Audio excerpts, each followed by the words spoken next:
여러분 안녕하십니까? 이번에는 이제 3차시 강의입니다. 그래서 지난번 앞에서 그 이제 인간이란 무엇인가 이 부분에 대해서 이제 말씀을 드리는 중인데요. 그것 중에 이제 캐피탈리즘, 즉 자유 그 부분과 관련시켜 가지고 쭉 언급을 했다면 이번의 시간에는 그러니까 막스의 사상에 따라서 이 인간이란 무엇인가 이 문제를 어떻게 이해할 것인지 그 부분에 대해서 좀 설명을 드리겠습니다. 실제로 이제 우리가 이제 막스 이렇게 하면 이제 그 사상이 이제 반영돼 가지고 새로운 가치관과 인간의 본질을 이제 우리가 들여다보게 되는데 가장 결정적인 건 이제 그러니까 막스의 얘기는 결론부터 얘기해 보면 이 평등에 관한 것들입니다. 그러니까 이제 뭐니 뭐니 해도 뭐니가 이제 그 최고다 이제 이런 관점이 이제 막스의 그 같은 관점인데, 그러니까 물질주의 이러는 것들인데 이것이 이제 그 본질을 전혀 그 잘못 이해했거나 그 문제가 있다 이제 이런 건 아니고 우리가 지금 인간의 행동 관계 그 다음에 이제 여러 가지를 그 같이 고민해서 들여다보면 실제로는 그런 문제들이 왜 우리가 이제 연예인들이 헤어질 때 왜 헤어졌나 이렇게 물었을 때 실제로 이제 그 성격의 차이 뭐 여러 가지 그런 문제들을 얘기하는데 대부분 인간들은 헤어질 때 그 돈 문제에 관해서는 잘 언급하지 않습니다. 그런데 가만히 생각해 보면 실제로 돈 때문에 그런 경우가 많습니다. 그러니까 재벌에 우리가 기업의 재벌들도 이제 우리가 그 여러 가지 이제 관습적인 습관 때문에 그런 것들은 용납하고 넘어갔지만 가만히 살펴보면 재벌의 기업들의 그와 같은 여자 관계 이런 걸 들여다보면 잘 헤어지지 않습니다. 그러니까 문제를 심각하게 일으켜도 헤어지지 않습니다. 그러는 가장 커다란 이유는 돈 때문에 그런 거고 우리가 결혼할 것처럼 그렇게 서로 이렇게 할 것처럼 이렇게 얘기하지만 둘이 헤어지거나 결정적인 문제가 될 때는 돈에 관한 것들이 좌우할 때가 많습니다. 그러니까 왜 헤어졌느냐 성격 때문에 헤어졌다 이렇게 하지만 인간관계에서 우리가 잘 들여다보면 돈 문제가 거기에 걸려 있고 돈이 의외로 중요하다. 이제 이렇게 얘기하는데 그걸 이제 학문적으로 얘기해 보면 평등의 문제다. 이제 이렇게 얘기해 볼 수 있습니다. 막스 이렇게 하면 마르크스 이제 우리가 얘기할 때 마르크스 이제 이렇게 얘기하는데 이거 중에 우리가 이제 그 자본주의에 살면서 마르크스에 대한 그런 것들을 잘못 이해해가지고 대부분 뭐 공산주의 뭐 이렇게 얘기하니까 뭐 뿌리 난 사람처럼 생각한다거나 그다음에 뭐 이상한 방향으로 생각하는데 실제로는 막스는 상당히 그 위대한 학자였다고도 얘기 될 수 있습니다. 인간의 본질을 잘 꿰뚫어 봤고 실제로 우리 그 캐피탈리즘 그 사회에서는 막스 이론을 받아들여서 사회보장제도가 처음으로 실현됐습니다. 원래 자본주의 사회는 그 사회보장이라는 이런 개념이 원래는 없었습니다. 그래서 그 막스가 얘기했던 그런 부분들이 도용되고 그다음에 합리적으로 받아들이면서 자본주의가 지금 같은 형태로 됐는데 그런 의미에서 봤을 때는 막스가 상당히 중요하다. 이제 이렇게 얘기할 수 있습니다. 그러니까 우리가 좀 더 쉽게 얘기해 보면 그러니까 그 본질을 갖고 얘기하면 우리가 뱅크 이런데 뱅크 이렇게 하면 대부분 이제 은행 여기서 뱅크는 그 노래하는 뱅크도 있습니다. 그냥 뱅크 가질 수 없는 노를 불렀던 그런 가수인데 그것도 뱅크입니다. 은행 문제가 나왔으니까 이제 뱅크를 갖고 우리가 생각해 봅시다. 은행을 갖고 은행의 장점에 대해서 얘기해봐라 이러면 잘 얘기합니다. 그 돈을 보관해주고 뭐 그다음에 대출도 해주고 뭐 이렇게 여러 가지 이제 그 장점이 있지 않습니까? 근데 실제로 우리가 가만히 생각해 보면 이 뱅크 은행의 문제점, 그러니까 단점은 무엇인지 뭐가 문제인지 얘기해봐라 이렇게 얘기했을 때 상당 부분 많은 학생들은 그거에 대해서 본질을 이해하지 못합니다. 근데 이 원래 은행은 미국에서 성립될 때 그 남북 전쟁이 있었을 때 북부 해밀턴식과 남부의 제퍼슨식 민주주의를 주장했던 사람들 간의 그 갈등 과정을 우리가 들여다보면 은행이 어떤 역할을 하고 은행의 본질이 뭔지 이해할 수 있게 됩니다. 더 얘기해 보면 북부를 주장했던 북부식 그 해밀턴식을 주장했던 사람들은 은행을 반드시 갖춰야 된다 이렇게 얘기했고 남부식의 민주주의를 주장했던 많은 사람들은 은행은 절대로 만들어서는 안 된다 이렇게 얘기했습니다. 왜 그랬을까요? 그거 간단합니다. 모든 피플층 많은 사람들이 은행에 다 저금을 해가지고 돈을 한쪽으로 모아줍니다.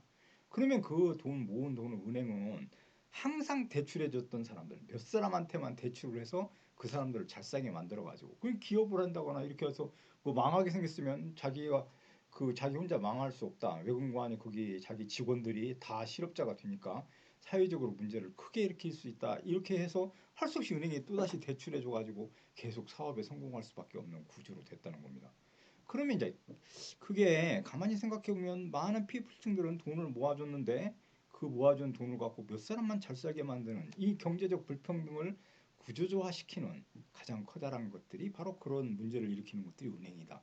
이렇게도 생각해 볼 수 있다는 겁니다. 그러니까 대학이란 제가 와가지고 여러분들이 표피적으로 지금까지 뭐 이렇게 일반적으로 이해한다거나 보편적으로 이해했던 그런 것들을 이렇게 내면과 또 그러지 않을 수도 있다 이런 생각을 할 때 창의력과 그 본질에 대한 생각 이러는 것들에 의해서 머리가 이제 그와 같이 생각을 하게 되고 발달을 하게 되는 겁니다. 따라서 대학의 그와 같은 것들은 제가 이제 그 설명을 하면 이렇게 은행 그러면 다 좋은 정보와 그런 것만 알고 있었는데 그러지 않고 실제로 그 본질에서 들여다보면 이런 문제점도 있구나 이렇게 이제 생각하는 것들을 같이 키우셔야 된다는 겁니다. 이게 제가 그 강의하고자 하는 핵심입니다. 이 쉽게 얘기를 해보면 그래서 이제 막스 얘기를 좀 더 우리가 재밌게 그와 같이 하기 위해서 끌고 가보면 실제로 막스는 지금부터 한 100년 전에 영국 런던에 그와 같이 살았던 그런 사람이 바로 막스입니다. 당시에 100년 전에 영국 사회는 어땠는 거 아니?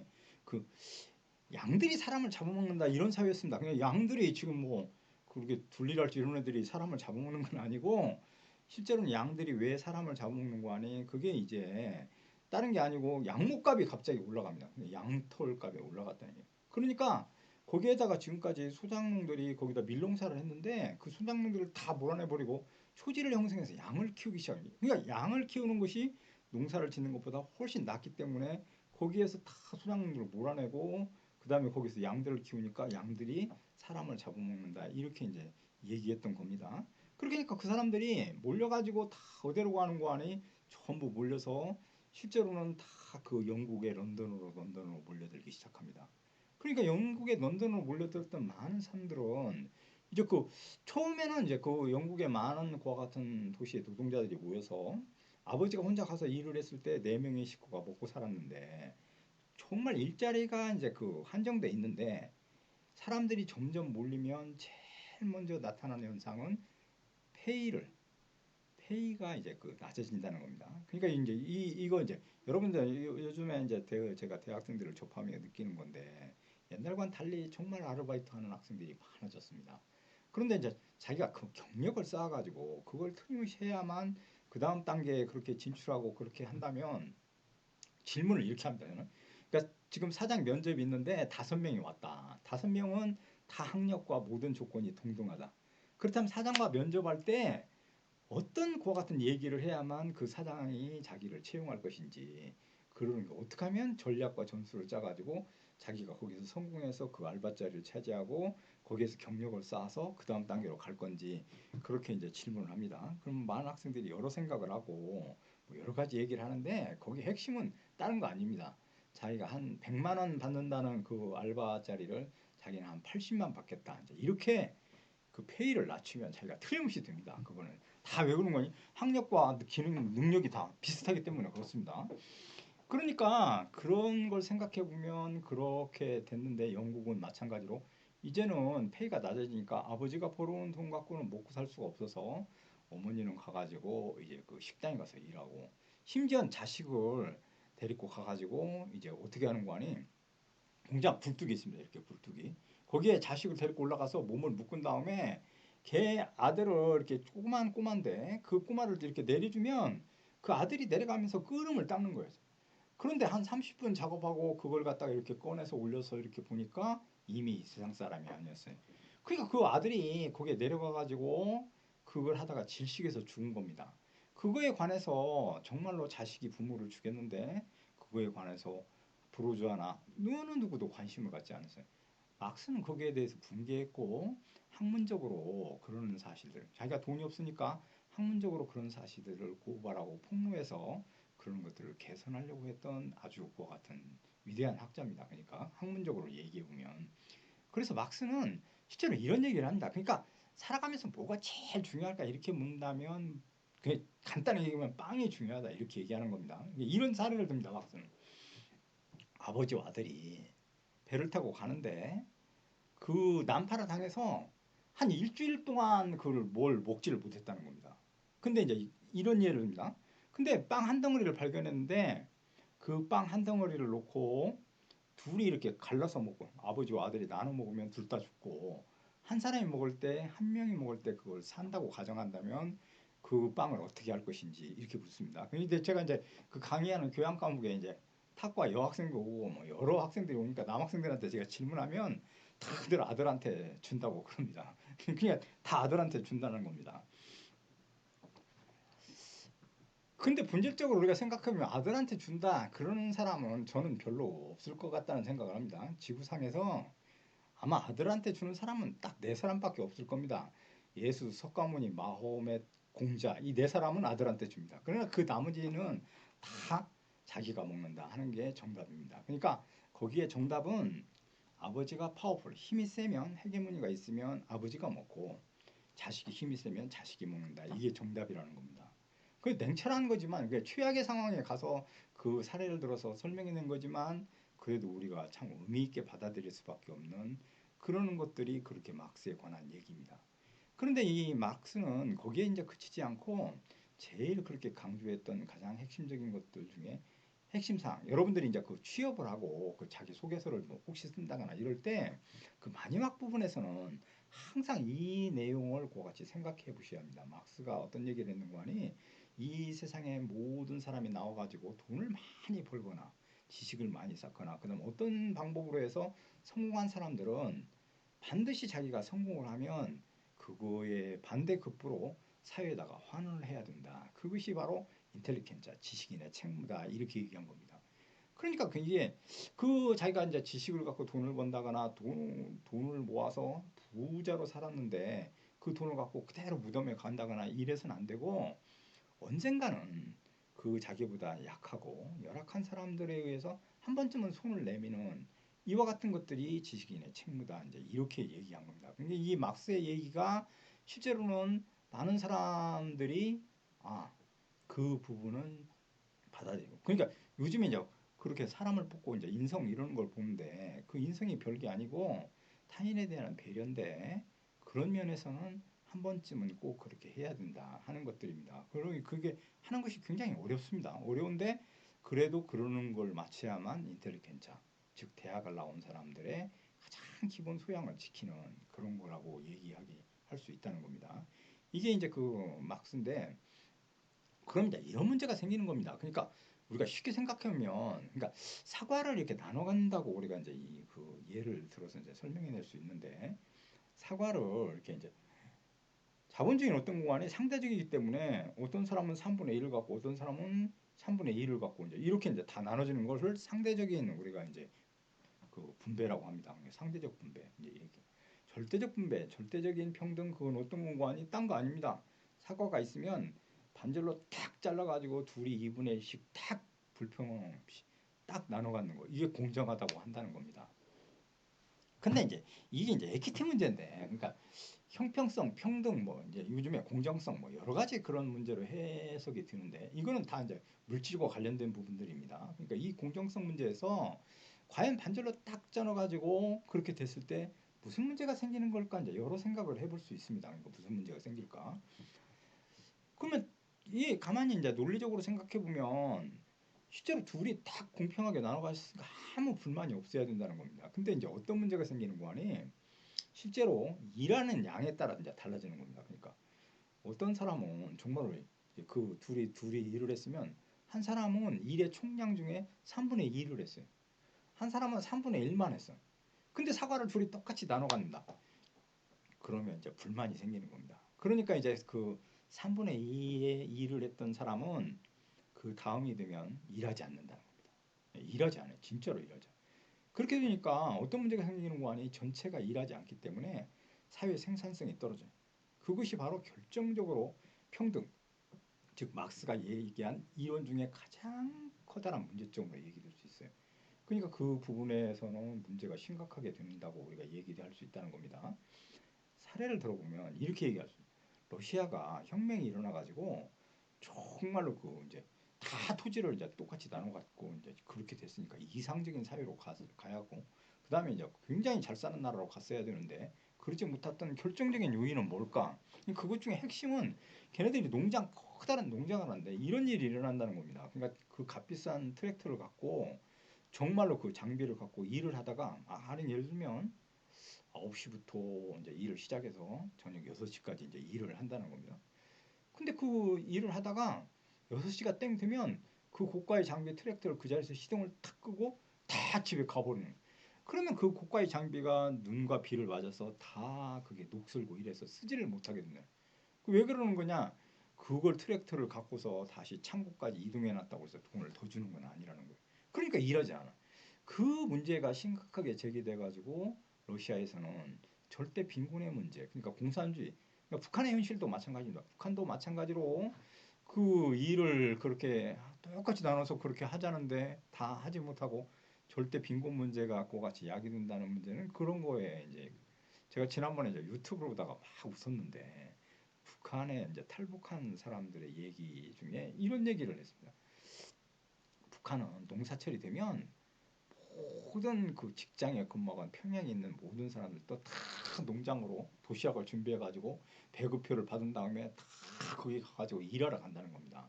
그러니까 이제 이 농사철이 돼서 모내기를 할 때쯤 되면 모든 전 인민, 그러니까 전 국민이 피플층들이 동원되고 전 국민이 동원돼 가지고 그 일을 한다는 겁니다. 그런데 북한은 그렇게 총 동원돼 가지고 일을 하는데 절대 빈곤, 그러니까 쌀이 모자라 가지고 정말 굶주림에 직면하는 그런 놀라운 일들이 일어난다는 겁니다. 그래서 이제 이 사람이 남한에 와서 보니까 세상에 농사를 어떻게 짓는지도 모르고 정말 기계가 다 알아서 그거같이 할 뿐만 아니라 우리는 심지어 쌀나무에서 쌀이 나온다 이렇게 생각할 정도로 농사가 어떻게 이루어지고 어떻게 되는지 전혀 그렇게 이제 관심을 갖지 않는 그런 사회로 됐습니다. 그렇다면 북한 같은 경우는 그렇게 열심히 전 인민이 다 달라붙어서 농사를 짓고 쌀을 생산하려고 노력했지만 쌀은 그거 같은 것들을 결과물을 이뤄내지 못하고 그런 현상이 빚어지는 겁니다. 이게 바로 절대 그 평등, 그러니까 다 똑같이 평등하게 나눠 갖자 이랬는데 왜 못 살게 되는가에 대한 질문의 답입니다. 그러니까 다 잘 살 것 같고 경제적으로 다 평등하게 만들어놓으면 모두가 그와 같이 행복하고 이상적인 사회로 갈 건데 그러지 못하는 가장 커다란 이유는 그것이 다가 아니라는 겁니다. 그래서 이제 이게 이제 그 인간이란 무엇인가 물질에서 이제 증명해 봤을 때 다 똑같이 평등하게 만들고 그렇게 하는 것만 능사가 아니다 하는 것들을 입증하고 있습니다. 그래서 이 두 가지 면이 인간을 살아나가는 데 있어 가지고 정말로 핵심적인 사항입니다. 그러니까 자유와 그게 평등 관계입니다. 이게 제로섬 법칙처럼 전체 양은 똑같습니다. 그러니까 전체 양은 똑같다는 거예요. 그래서 자유의 양을 확대하면 그러니까 평등 부분이 줄어들어 가지고 빈부의 격차가 문제가 생겨서 사회 불안이 야기되는 거고 그 문제를 해결하기 위해서 세금을 과감히 때려 가지고 모두 다 평등하게 만들어 놓으면 사람들이 일하지 않아요. 그게 절대 빈곤의 문제가 그와 같이 일어난다는 거예요. 그러니까 그게 바로 이제 그 간이 예를 들면 회사도 그 경제적으로 위기가 닥쳤을 때 그러면 그 이제 두 가지 방안이 있습니다. 그게 자유와 평등의 개념이야. 잘 생각해보고 여러분도 이제 살아가면서 그런 원리를 잘 생각해봐야 되는데 그러면 이제 이게 그 문제가 되니까 그 회사에 필요하지 않은 사람들을 잘라내고 정말 필요한 사람들만 갖고 가면 그 회사는 이제 그대로 유지되고 그런 경제적인 난을 해결할 수 있을 겁니다. 그러니까 그게 일환이고 두 번째 안은 그러니까 위에 있는 상위 계층에 있는 많은 사람들이 돈을 이제 조금만 받고 그 돈을 이제 그 밑에 있는 사람들을 갖다가 내몰지 않고 다 같이 이제 해서 중간에다가 평등에 맞춰가지고 위에 있는 사람들 페이를 좀 낮추고 아래에 있는 사람들을 쫓아내지 않고 끌어올려서 중간에 맞춰가지고 그 회사를 끌고 가면 무슨 문제가 생기느냐? 이게 똑같이 그래요. 앞에 있는 회사는 잘라냈기 때문에 그게 이제 회사로 운영이 돼가지고 그 발전된 모습을 보인다는 거예요. 그러나 중간에 평등에 맞췄던 사람들은 상위계층, 싱크탱크들이 일하지 않아요. 그것 때문에 그 회사는 또다시 망하게 된다는 거예요. 그럼 앞에 있는 회사는 자유의 개념에 따라 했던 회사는 무슨 문제를 일으키냐? 그거는 또 이런 문제를 일으켜. 거기에 이제 나갔던 사람들이 사회에서 이제 그 폭력과 그다음에 나 혼자 죽을 수 없다 이제 이렇게 되니까 사회 불안을 야기시켜서 경찰력과 사회적 비용을 추가시켜 가지고 심각한 사회 문제를 또다시 야기하는 겁니다. 그러니까 생각해 보면 자유와 평등 이 두 부분은 한쪽만 강조하고 한쪽만 그같이 사고해서는 절대로 방법이 없다는 겁니다. 이게 뭘 시사하는 거니? 실제로 인간이란 무엇인가, 인생을 살아가는 원리도 다 마찬가지예요. 자유와 평등의 그 부분을 황금분할적으로 잘 배려해가지고 양면을 고려하는 사람, 이게 진짜로 우리 인문 소양을 갖춰가지고 사회를 들여다보고 자기가 살아야 될 가치관을 결정짓는 결정적인 거다. 그러니까 한쪽 면만 봐가지고 그쪽 면만 강조해가지고 지나치게 그같이 하는 것들은 문제를 일으킬 수 있기 때문에 항상 양면을 그같이 고려해가지고 모든 결정을 이루는 것들이 정말 중요하다. 이렇게 이제 얘기 드릴 수 있다는 겁니다. 이 부분이 이제 그 우리가 이제 얘기했던 그런 것들입니다. 제가 이 영상 강의를 실제로 이제 이렇게 찍으러 왔는데 영상 장비가 이제 마땅치 않아서 지금 이제 노트북 앞에 이제 고정된 이런 거에 앉아가지고 계속 찍고 있으니까 실제로는 그 여유가 없어서 계속 강의만 진행해서 정말 여유가 없는, 그러니까 제대로 잘 전달이 안 되는 놀라운 일이 일어나고 있습니다. 그거는 어쩔 수 없는 그런 사실인데 여러분들 직접 제 몽타주 이게 잘 보셨지만 제가 너무 이게 컨츄리하게 생겼습니다. 그래서 이 몽타주 때문에 이게 제가 울렁증이 있는데 그 강의 시간에 만나면 더더욱 실망하시겠지만 그래도 이제 강의 시간에 만나면 좀 더 반갑고 그럴 것 같긴 합니다. 앞에 부분에서 이제 그 자동차 이제 이번에 이제 창의적인 문제는 그 문제부터 이제 그 미리 말씀드려 가지고 그거 같이 얘기해 보면 여러 앞에 이제 그 서부 영화는 여러분들 잘 생각해 보셨겠지만 이번 이제 두 번째 문제를 한번 더 내보겠습니다. 두 번째 문제는 이렇습니다. 미리 말씀드리면 그 자동차 경주를 광적으로 좋아하는 그런 재벌이 있었습니다. 그래서 매번 이제 그 자동차 경주를 보러 갔는데 최고 속도를 놓고 달려가지고 항상 1등한테 그 트로피를 주고 상금을 주는 그러는 것들을 이제 봤습니다. 그래서 이제 이 재벌은 귓자리 때문에 그날 10명이 이제 경주를 하는데 이런 제안을 했습니다. 이번에 이번 경주에서 꼴등을 하는 사람, 그러니까 제일 꼴등을 하는 사람한테 10억을 주겠다 이제 이렇게 얘기했습니다. 그러니까 자동차 경주자들이 10억을 이제 그 각주에서 모여가지고 그 어떻게 하면 이제 10억을 합리적으로 그렇게 가져갈 것인지 누구한테 이제 10억이 돌아가게 할 것인지 이렇게 이제 얘기를 했는데 한 사람이 이제 아이디어를 내서 그렇게 하면 되겠다 이제 이렇게 얘기하니까 모든 사람들이 동의해가지고 정말로 그 경주에서 최고 속도를 놓고 달려가지고 꼴등은 결정됐고 그 꼴등이 10억을 가져갔습니다. 이게 어떻게 가능했을까 이렇게 묻습니다. 이거는 이제 삼성에서 이제 면접에서 물어본 겁니다. 그런데 이제 많은 학생들이 여러 얘기를 합니다. 그러니까 뒤로 달렸다. 그러니까 뒤로 막 갔다는 겁니다. 그다음에 제일 놀라운 답은 1등 한 사람이 그거를 다 이제 그 모아가지고 다 나눠 가졌다는 거예요. 똑같이 분배를. 그래서 아무 문제 없었다. 이제 이런데 그건 그렇지 않고 9명은 빈손이었고 한 명만 10억을 가져갔다는 겁니다. 그럼 어떻게 그게 가능할까 하는 것들입니다. 그러니까 이게 상당 부분 그 쉬울 것 같은데 의외로 어려운 그와 같은 문제라고 이제 할 수 있습니다. 잘 생각해 보십시오. 그 앞에서 얘기했던 그 서부영화 그 문제는 여기서 잠깐 이제 힌트를 더 주고 답까지 이렇게 말씀해 보면 이렇습니다. 그거 중에 제가 이제 그 유머인데 이게 어떤 목사님이 한강을 맨발로 걷는다고 그래가지고 그날이 돼서 진짜로 맨발로 이렇게 건너갔다는 겁니다.